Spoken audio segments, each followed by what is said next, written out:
Você... Como que você escolheu o Neto pra ser o seu parceiro? Porque eu vejo que você, assim, é bem... Pelo menos a imagem que você passa é que você é seletiva com tudo na sua vida. Como escolher alguém pra ficar do seu lado e com essa crença que você tem de que casamento é pra sempre? Vou te falar. A cagada. O erro foi que eu descobri... Porque esse negócio do sair não é uma opção, que é inclusive um dos assuntos que com certeza vai estar no arquivo, porque sempre gera um burburinho. E eu sempre preciso deixar muito claro, e eu vou deixar muito claro mais uma vez, que eu não estou falando de mulheres e homens que sofrem violência em casa. Eu estou falando sobre o relacionamento que se forma de uma forma normal. Isso foi uma coisa que eu aprendi com o Jordan Peterson. Você conhece ele? Só vou te recomendar milhares de coisas. Jordan Peterson, ele é um psicólogo canadense que escreveu o 12 Regras para a Vida, que tem cara de autoajuda, tem nome de autoajuda, tem título de autoajuda, mas pode ir que é maravilhoso.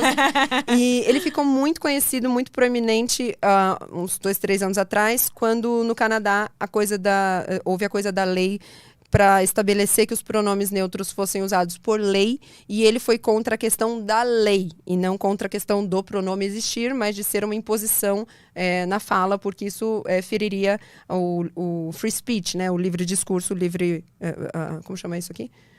Free speech é a... Não conheço esse termo em inglês. A liberdade de expressão. Ah, tá, a liberdade de expressão. Isso, e ele ficou muito famoso naquela época, mas ele é um cara excepcional, ele é um psicólogo comportamental, e ele é excepcional. Eu, no caminho todo pra cá, tava ouvindo o Jordan. O tempo todo eu tô ouvindo ele, eu gosto muito dele. Mas é que tem muitas... audiobook ou ele Não, é que tem muitas palestras, entrevistas, aulas. Ele ficou bem famoso porque ele começou a publicar pedaços de aulas dele na faculdade de psicologia. E um pedaço dessa aula chama What's the Real Reason for Marriage? Que é qual é o real motivo do casamento. E aí é um vídeo de 5 minutos em que ele fala... O real motivo do casamento não é... E aí você precisa ter muita, muita sabedoria para entender isso e não surtar. Mas não é o amor eterno ou a felicidade eterna. Isso tudo não é um motivo. Isso tudo pode vir junto. Mas o motivo do casamento é ter segurança. Então eu falar para você, Emi, nós vamos ficar juntas até o final da vida. Bom, isso coloca um tipo de boundary, né? Um tipo de limite aqui em volta, que é o seguinte, bom, se nós não vamos nos separar, então nós vamos ter que fazer isso aqui ficar bom. Porque não pode sair daqui.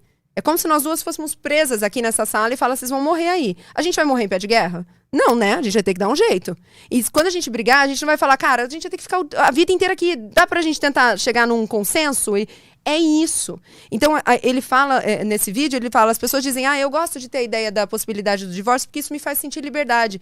E aí é engraçado que ele fala, free, huh? You wanna be free? Yeah, I'm sure you do. Porque ele tá querendo dizer assim, quando na verdade você não tem certeza de que aquilo ali é pra sempre, você não vive em liberdade, você vive com medo.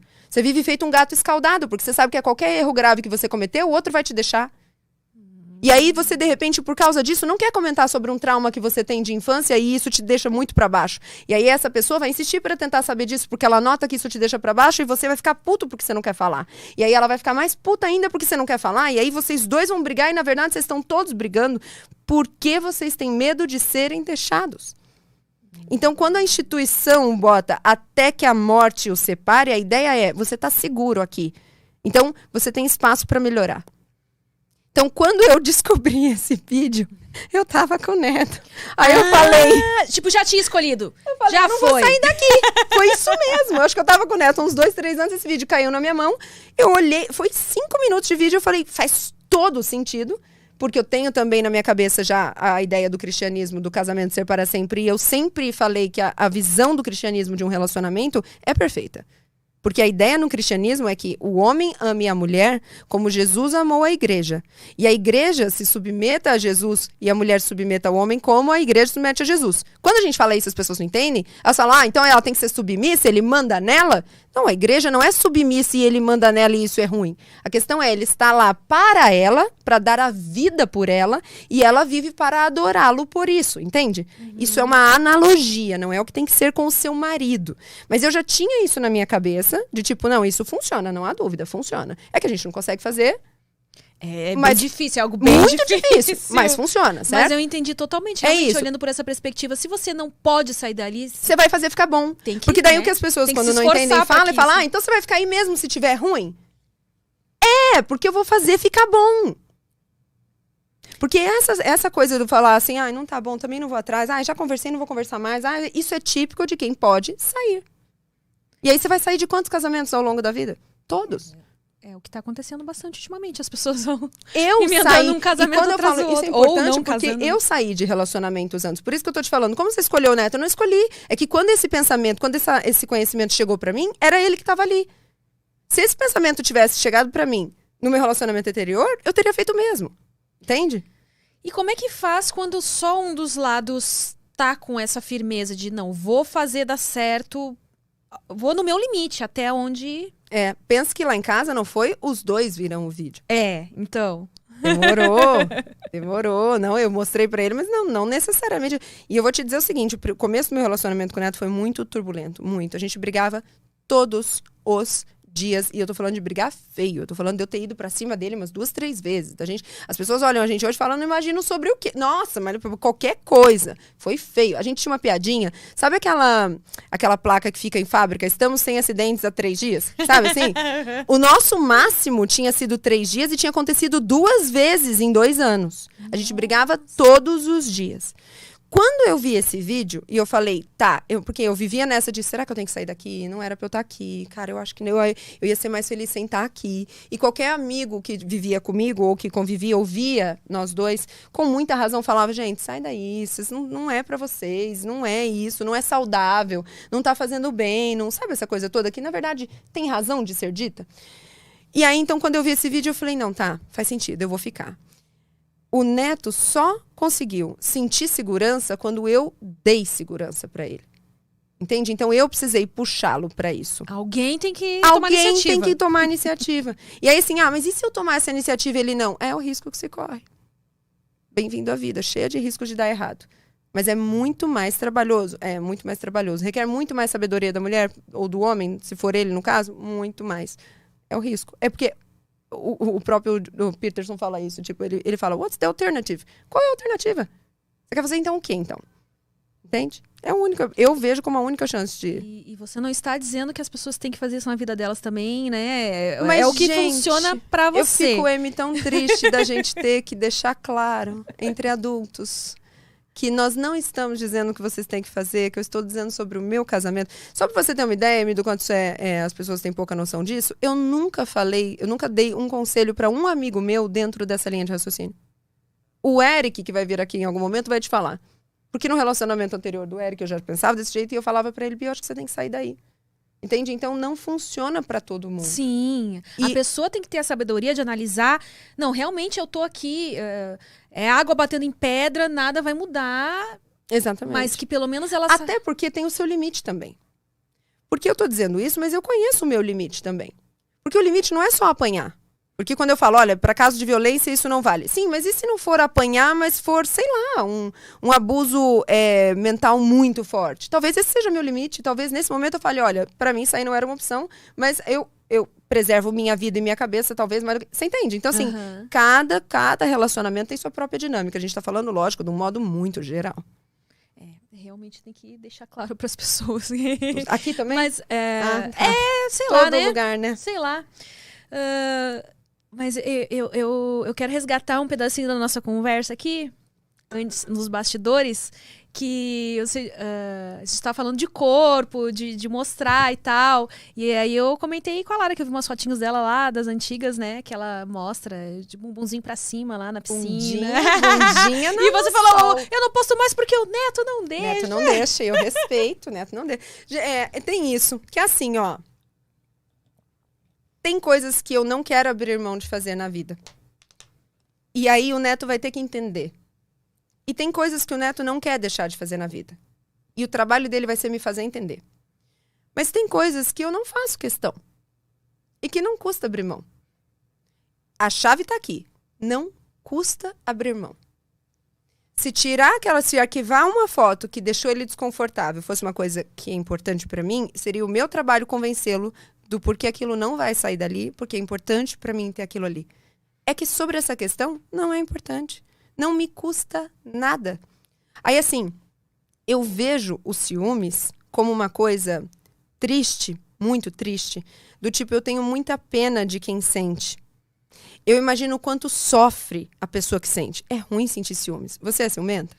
Já fui bem ciumenta do tipo de me envergonhar, o tipo de namorada que eu era. Mas enquanto de você rede social. Não é sofrido? É sofrido. Não é horrível? É horrível. Então, horrível. se te amo, se você é tudo pra mim, eu não quero que você sinta essa sensação. Porque eu ia querer que você sentisse isso. Então, assim, o máximo que eu puder fazer pra que você não sinta isso, eu vou fazer. Aí, assim, mas e se for doentio? Não, você vai notar o ponto de corte. Você vai notar. Porque uma coisa é ele falar, amor, pô, você tá sem sutiã, só de calcinha pra trás. Amor, tira, porra, eu fico mó com ciúmes e tal. Isso é ok. A outra coisa era, por exemplo, eu tá vindo aqui com a saia assim e ele falar, assim não sai. Não é isso. Não é isso. E a gente em casa, você que tá vendo, todo mundo sabe o ponto de corte. E aí eu sei que alguém vai dizer, mas tem mulheres que não sabem, eu sei, mas nós estamos falando de uma coisa geral. E na coisa geral o neto também abre mão de fazer coisas que pra ele não teria problema nenhum, e eu falo pra ele, não, amor, isso me incomoda. Então, pra mim, só dá certo esses acordos se a base for amor. Entende? Então, assim, amor, eu te amo muito, você me ama muito, nós nos amamos muito, então, assim, eu não quero que você sofra. Isso te faz sofrer? Faz. Pra mim não custa. Tira. Uhum. Então, é por isso até quando eu falo, quando alguém diz assim, como é aí quando cada um quer uma coisa? Eu falo, quando um quer uma coisa, o outro vai querer também. Por quê? Não porque é natural, porque nós somos diferentes, mas porque se ele quer muito, e ele me ama e eu o amo, ele vai conseguir me fazer querer também, explicando pra mim o quanto aquilo é importante pra ele, e eu vou querer fazê-lo feliz. Que é o lance do carro. O Neto gosta muito de carro. O negócio dele é carro. Eu não vejo nada nesse negócio de carro. Eu fui ter meu primeiro carro agora, porque ele me deu. Eu nunca tive, por mim nunca teria. Não ligo. E aí, assim, ele quis comprar um carro muito caro, eu diria, de jeito nenhum, jamais vai comprar um carro, vai gastar todo esse dinheiro num carro. Se aquilo é tão importante pra ele, se ele me explica o quanto aquilo é importante pra ele, se ele me faz entender que aquilo é importante pra ele, se eu vejo o brilho no olhinho dele com aquilo, não só eu concordo, quanto eu dou o carro de presente, que foi o que aconteceu. Então, assim, é isso, é fazer o outro entender em amor o que você quer. E não impor que você faça. É importante você deixar claro isso, que é o amor, o motivador dessa negociação. É tipo uma negociação mesmo, que vai acontecendo durante todo o relacionamento, né? Essa coisa de explicar por que aquilo é importante e sempre tentar esse equilíbrio. Um cede aqui, outro cede ali. Porque o perigo realmente está quando o motivador dessa negociação é um orgulho, é e você sabe por que um capricho, simplesmente querer impor à vontade. E sabe por que é difícil essa negociação? Porque essa negociação, eu falo uma frase que a Vicky, minha amiga, não gosta, mas eu digo que no amor ganha quem perde. Porque essa negociação, ela implica vulnerabilidade. E as pessoas confundem vulnerabilidade com fraqueza. E ninguém quer ser fraco. E não deve querer mesmo. A fraqueza é uma coisa extremamente perigosa que leva um predador para a tua jugular. A vulnerabilidade não é o que leva o predador para a sua jugular. Então, se eu tenho, agora falando lá em casa, se eu tenho algo que eu quero que o Neto entenda, eu me abro em vulnerabilidade. Porque eu parto do princípio de que ele me ama. Então, é mais fácil que eu consiga aquilo que eu quero. Se eu falar para ele, meu amor, isso me machuca, não faz, por favor, do que se eu falar, homem meu não faz isso. Que é o jeito como ele consegue que eu arquive aquela... Ele não vira pra mim e fala, mulher minha não fica pelada ali. Ele vira pra mim e fala, nossa, amor, eu fico tão triste com um troço desse. Pronto, é vulnerabilidade. Então, se quando ele entra, por exemplo, se entrou pela porta lá do apartamento, se, por exemplo, fosse importante pra mim que ele me desse o beijo. Eu não sou muito do toque, apesar de eu, lógico, gostar do toque dele. Então, assim, se um dia ele entra atarefado e a gente só fala um oi de longe, eu não me importo. Mas vamos dizer que eu me importasse. Se ele entra atarefado, ele não notou isso, pra ele não é tão importante, e ele sai pra fazer as coisas dele, e eu fico aqui pensando, nossa, não me deu nenhum beijo. Se depois, mais tarde, eu viro pra ele e falo, pra você é fácil, né? Porque assim, eu não existo, né? Nem me deu um beijo a hora que entrou. Não, tá certo, tá? Olha a situação que eu vou criar. Eu não vou conseguir esse beijo. Mas se eu me abro em vulnerabilidade, se eu falo pra ele, amor, você acredita que... Ai, amor, que eu sou tonta. Você acredita que por que você não me deu beijo? Eu fico aqui pensando que você não me notou, que você não gosta de mim, que você... Ele te ama. A gente parte do princípio que você casou com, não contra. Então, assim, se ele vê você vulnerável, machucada, é more likely, né? É mais provável que ele vá lá te pegar e falar, não, meu amor, desculpa, foi um atraso meu, uma loucura minha aqui, mas eu vou prestar mais atenção. Entende? Então, a negociação do amor funciona na vulnerabilidade, não no embate de cabeça. Você acha que o amor é uma escolha? Acho. Porque apesar de eu ter um público menor feminino, já apareceram algumas mulheres me perguntando, inclusive uma recentemente perguntou: Amy, eu não tô mais. Eu não sinto mais pelo meu marido que eu sentia antes. Eu não sei se eu me separo dele, se eu mantenho um relacionamento e tal. E é essa dúvida que as pessoas têm. Como faz quando aquela. Sei lá, você tá com um cara e não tem mais vontade de fazer sexo com ele, sabe? Como é que faz pra resgatar isso? Eu penso. Né? A faísca, sei lá. A gente sabe que paixão ela tem um tempo, né? Um limite, Pra mim, o grande negócio é assim, é a expectativa que tá errada. Porque nos ensinaram os nossos avós que... Porque não pense também, os nossos avós ficaram casados 30, 50 anos. Isso não significa que seja um sucesso, tá? Porque eles ficaram casados 30 anos, mas foram infelizes 20. Ou seja, onde está o grande trunfo nisso? Não tem. Mas uma coisa que eles não ensinaram é que nesses 30, 20 anos, não seria exatamente isso o tempo todo. Então, eu penso que o relacionamento, assim como seres humanos, são de fases. Você tem uma fase que você está mais a fim de treinar e uma fase que você está treinando menos. E tem uma fase que você não quer ver um halter na tua frente. Você tem uma fase que você está comendo mais doce do que o normal e uma fase que você só gosta de doce. E uma fase em que você topou ficar sem doce um tempo. E conseguiu. A outra você topou, mas não conseguiu. Olha quantas nuances diferentes. Então, o relacionamento, a gente tem a ideia de que ele precisa ser como nos 2 primeiros anos. Passamos a fase da paixão, a fase do coelho. Que a gente não, né? Não para, não pode, não, mas é assim, olha, a gente não... Qualquer lugar, qualquer hora. Gente, era na cozinha, não dava tempo de chegar ao quarto, porque era muito longe o quarto da cozinha, não é? E a gente tem isso na cabeça e acha que vai ser assim sempre. E aí, nisso, Amy, com você e com o Eric, são as pessoas que eu gosto de conversar para dizer assim, olha, eu acho que fica um peso pra galera de achar que a vida toda vai ter esse vucu-vucu gostoso que vocês contam pra gente. Então, lá em casa, eu tive essa conversa com ele de dizer, olha, estamos descobrindo juntos. Nunca fiquei tanto tempo com uma pessoa. Mas eu acho que a gente vai ter a época que vai baixar, que vai... ficar sem um pouco. E depois, sabe? Porque fica essa coisa de todo mundo falando, não, lá em casa sexo é 3 vezes por semana, sexo é 3 vezes. Eu falo, dá 5, 6 anos, 7 anos e me conta se sexo é 3 vezes por semana. E se for, tem alguma coisa errada com você também, viu? Precisa ver o que é isso aí que não tá certo. Mas assim, sabe? E pra mim que a gente tem que estar pronto pra não ter o elefante branco na sala. É isso que eu falo pro Neto. O que não pode estamos sem transar uma semana e ninguém falou nada. Isso não pode. O que acontece lá em casa é a gente olhar um pro outro cansado e falar, ai, amor... Amanhã a gente vê isso? Não, amanhã a gente vê isso. De segunda não passa, hein? De segunda não passa. Aí na quarta-feira a gente vira e fala, amor do céu, cansada ainda, hein? Sabe? Enquanto tem essa conversa, enquanto ainda tem brincadeira, porque assim, você pode não ter transado, mas tá com a mão em você, tá de mão dada, dá beijo na boca, tá ter cheiro e tal. Você entende? Uhum. Enquanto não tem o elefante branco na sala, tem a conversa, tem a brincadeira e tem intimidade, pra mim, tá tudo certo. Então, o negócio, voltando no começo da pergunta, eu entendo que a gente vai precisar entender que o casamento tem fases em que essa conversa e essa brincadeira, esse toque, é tudo que vai ter. E a gente vai se cobrar pra dizer, mas a gente não tá transando feito louco. Porque não é sempre. Porque existem casais que vão conseguir, outros não. E isso não quer dizer que eles são mal sucedidos na coisa. É verdade. A gente percebe que o relacionamento começa a desandar quando uma das partes perde a vontade de tentar consertar, de tentar conversar. Sei lá. Quando começa a guardar pra si. Não tá mais tendo, então... Vou começar a dar bola para aquela ali que tá me dando mole. É o espaço, né? Abrir o espaço. Aí abrir o espaço já era. Desanda. É desse jeito. Que é o que acontece geralmente com traição também. Sim. A primeira vez a pessoa fica nervosa. Traiu uma vez e o que conseguiu esconder não aconteceu nada. Que quando você volta pra casa, você sente que matou alguém e que tá todo mundo vendo. Eu já estive em todos, eu já traí, já fui traída. Eu sei como isso é terrível e tal. Agora você vê, isso na minha visão é diferente em um relacionamento, um namoro, que namoro é teste, ou num casamento onde a promessa de ficar pra sempre aconteceu. E isso é um troço que sempre dá chabu lá no meu Instagram. Quando me perguntam se eu perdoaria uma traição, eu digo que sim. Já viu esse chabu? Uhum. Que daí fala, lá, corna, corna, não sei o quê. Lá, é pau mandado aí, dependente dele, não sei. Pensa, de novo, eu parto do princípio que nós estamos casados porque nós nos amamos mais do que qualquer coisa.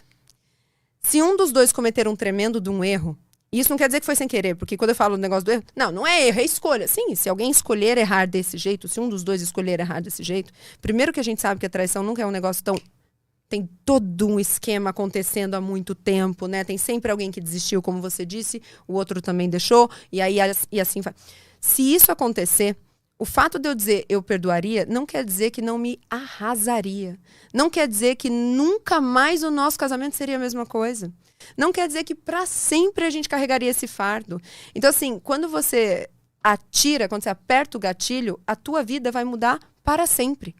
Ainda que você apertou o gatilho certo para preservar a tua vida, você vai ter que responder por isso. Então, assim, por mais que eu diga que para mim teria o perdão, não quer dizer que eu não teria que lutar muito para perdoar. Porque realmente é uma dor.